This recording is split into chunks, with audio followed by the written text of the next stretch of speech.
అయితే కేవీలు కొడుతుండు. ఇప్పుడైతే ప్రజెంట్ అయితే మంచి రాస్తుంది. రేపు ఖచ్చితంగా నాటేయాలి. అక్కడనే ఆగిపోతాము. అక్కడ తుప్పం ఉన్నది.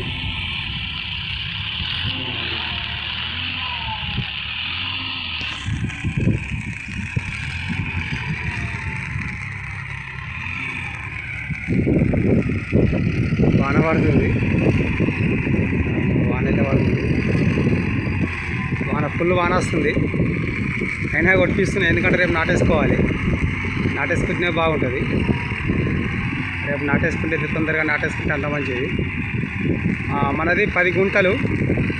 ఇక అన్ని భాషలలో ఏమంటారు కానీ తెలంగాణ భాషలో మాత్రం 10 గుంటలు అంటారు. ఓకే తమ్ముడు ట్రాక్టర్ అక్కడనే ఆగిపోయింది.